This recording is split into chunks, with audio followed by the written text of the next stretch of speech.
I never imagined my peaceful suburban life would end in flames. Not from an accident, not from an act of nature, but from the very person who was supposed to uphold community standards. When my house burned to the ground, I had a gut feeling that Karen, our power-hungry HOA president, had something to do with it.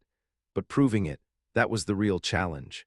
And the deeper I dug, the more horrifying secrets I uncovered. I had no idea that by investigating the fire that destroyed my home, I would uncover one of the biggest HOA corruption scandals my town had ever seen. Karen thought she could bully me out of the neighborhood. She thought she had the upper hand, but she underestimated me. This is a story of revenge, justice, and the downfall of a woman who thought she was untouchable. If you love stories about HOA power gone too far, stay with me, because by the end of this, Karen won't just lose her position as HOA president, she'll lose everything. And if you've ever had an HOA nightmare, subscribe to Tailflow and comment below. Because trust me, after this, you'll never look at a neighborhood association the same way again. It started with a letter. Not a regular HOA violation notice. Oh no, those were practically routine at this point. I was used to Karen's ridiculous fines. There was the time she fined me $75 because my grass was half an inch too tall. Another time, she issued a formal complaint about my mailbox, claiming it was slightly off-center. But this letter was different. When I stepped onto my porch that morning, the crisp autumn air hit me as I bent down to pick up a single, unmarked envelope. The note inside was typed, short, and chillingly direct. Your house is a disgrace to the community. You've been warned. No signature, no official HOA letterhead, just a warning. A cold feeling crept up my spine. I looked around, scanning the neatly manicured lawns, the carefully placed garden gnomes that Karen had personally approved. Everything in this neighborhood was controlled, curated, and dictated by the HOA. And Karen was the queen of that kingdom. I couldn't prove the letter was from her, but who else would it be? I wanted to brush it off as a scare tactic, just another petty attempt to make me miserable. But something about it felt different. Karen had been escalating. Over the last 6 months, she had become bolder, more aggressive. She started sending out multiple violation notices per week to different homeowners, threatening liens over the smallest infractions. She had even called the city on a neighbor for improper tree placement, forcing them to cut down a 20-year-old maple just because it blocked her view. So was I surprised she was targeting me? No. But was I prepared for what would happen next? Absolutely not. After reading the letter, I stood on my porch for a long moment, scanning the street. It was early morning and everything looked normal. The usual pristine houses, the sound of sprinklers ticking, a jogger passing by with her golden retriever. But something felt off. Karen had been after me for months, but this wasn't about fines anymore. This was a threat. I took the letter inside and placed it on my kitchen table. My wife, Lisa, was making coffee, still in her robe, oblivious to what I was holding. "What's that?" she asked, looking up. I hesitated. "I think it's from Karen." Lisa frowned as she took the paper and read it, her face hardening. "This is different," she murmured. "This isn't an HOA thing, this is personal." That was exactly what worried me. I decided to play it safe. Instead of confronting Karen directly, I did something I should have done months ago. I installed security cameras. I had no idea just how important that decision would be. That same afternoon, I walked into the nearest hardware store and bought a full set of motion-activated cameras. I set them up immediately, one at my front door, another facing the driveway, and a third covering my backyard. I even installed a hidden trail cam near my side gate, just in case. Karen wanted to play dirty. Fine, let's see how she liked being watched. The next week, things got worse. First, I started getting trash dumped on my lawn. Not a lot, just a few pieces of garbage, like someone was casually tossing soda cans and wrappers over my fence. Then my mailbox was smashed in. I replaced it, thinking maybe it was just a random act of vandalism. But 2 days later, it happened again. It was targeted, deliberate. I checked the camera footage, but the person stayed just out of view. The only thing I caught was a shadow moving past my fence at 3 a.m. I was furious. Lisa wanted to report it, but I told her I needed more proof. We needed to catch Karen in the act. So I adjusted the cameras, made sure they were hidden but perfectly placed. And that's when we caught her. It happened 3 nights later. At 2:43 a.m., the motion detector pinged my phone. Half asleep, I grabbed it and opened the live feed. What I saw made my blood run cold. A figure dressed in dark clothes, creeping toward my garage. I could barely make out a face, but the shape, the stance, it was her. Karen. She was holding something. I zoomed in, a gas can. I sat up so fast that Lisa stirred beside me. "What is it?" she murmured groggily. My throat was dry. I think she's about to do something."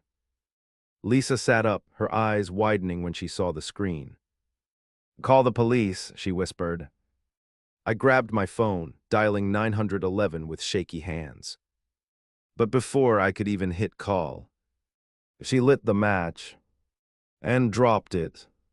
A bright burst of orange erupted from my screen as flames licked up the side of my house. Lisa screamed. The fire spread so fast that I barely had time to react. I jumped out of bed, grabbing Lisa's hand. "Get out now." Max, our dog, barked wildly as we ran for the door. The heat was instant, suffocating.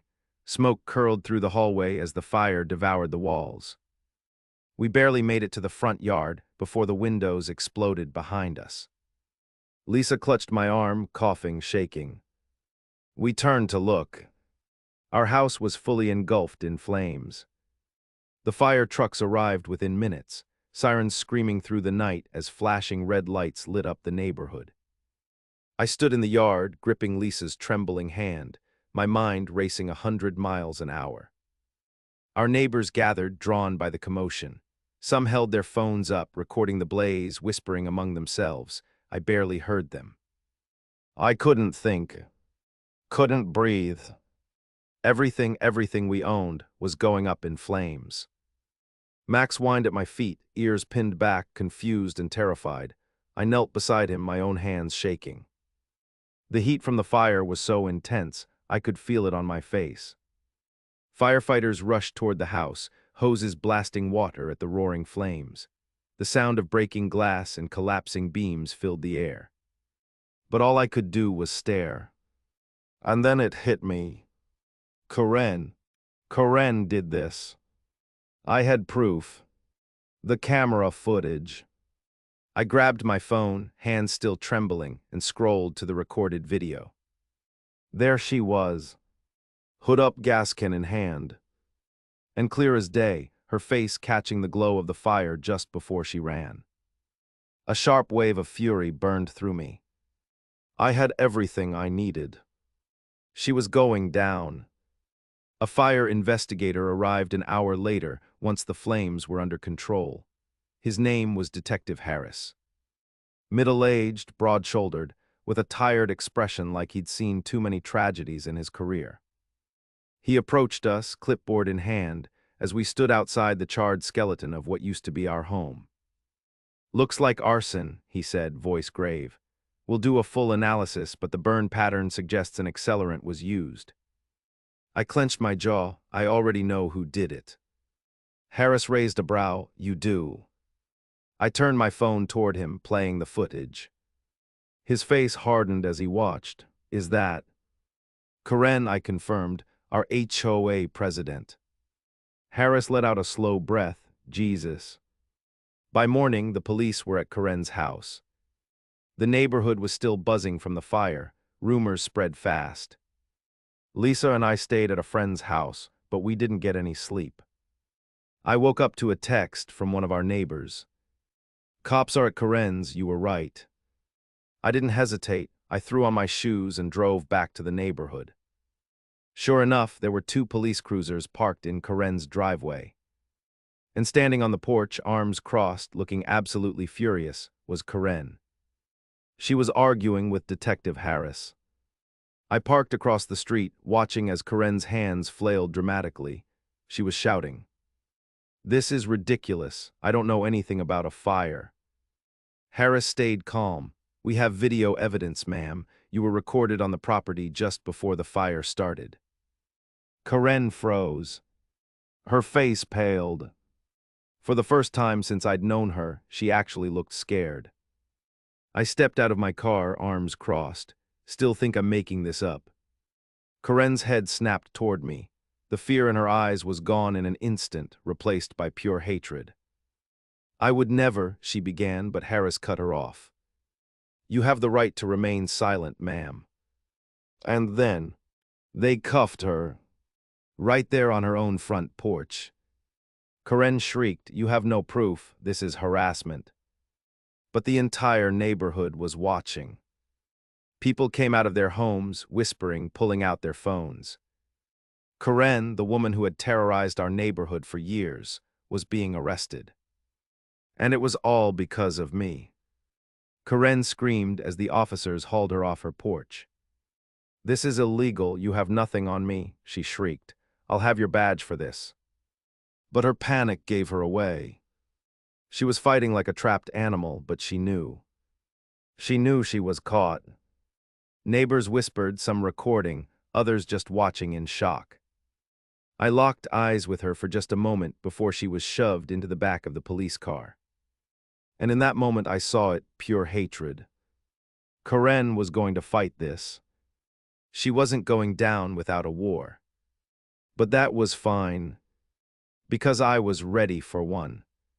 The next few weeks were a whirlwind. Karen posted her bail almost immediately. I expected her to go into hiding, but instead, she doubled down. I woke up to an HOA-wide email the next morning, written by Karen herself. It was insane. "Dear residents, I am being targeted by a vindictive homeowner who has manipulated footage to make it look like I committed a crime. This is an act of harassment against my leadership, and I will not be bullied out of my position as HOA president. I am currently working with my lawyer to pursue legal action against these false claims. Please know that I have always worked to protect this neighborhood, and I would never harm any of you.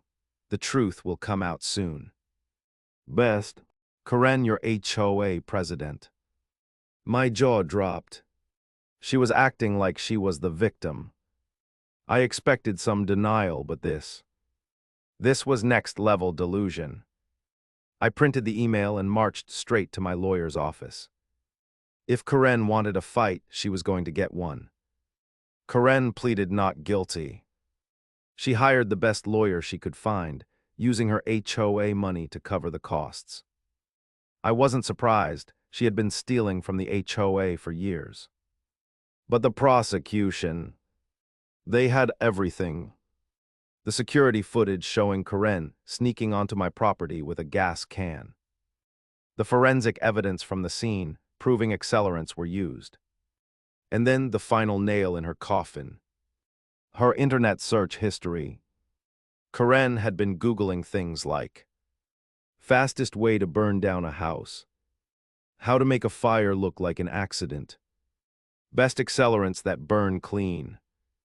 When the prosecutor read that aloud in court, I swear I saw Karen's soul leave her body. She looked like she was about to pass out. The jury, they looked disgusted. Her lawyer tried to spin it. She was researching home safety measures.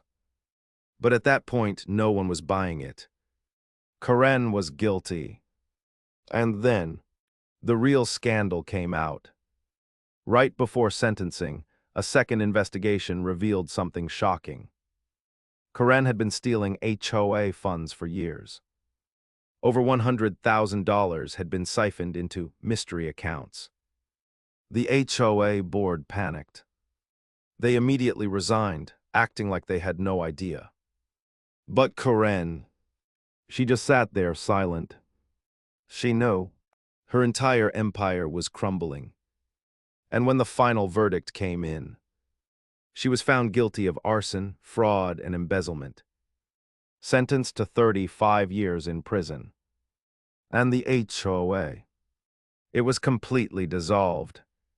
The entire neighborhood voted to get rid of it. And Karen lost everything. Her house, her savings, her power. And the best part, I sued her personally for damages. And I won. 6 months later, I was driving through the neighborhood, checking on the lot where my house used to stand. I was rebuilding. A brand new home. No HOA. No Karen. And then as I turned onto my street, I saw a for sale sign in front of Karen's old house. She lost everything. I parked and stepped out, just staring at the empty driveway. Then my phone buzzed. A new email. From Karen. It was short. I hope you're happy, you ruined my life. I smiled and deleted it. Because in the end, she ruined herself. And I had the last laugh. If you've ever had an HOA Karen try to ruin your life, let me know in the comments. And don't forget to subscribe to Taleflow, because trust me, I've got more insane HOA stories you won't believe.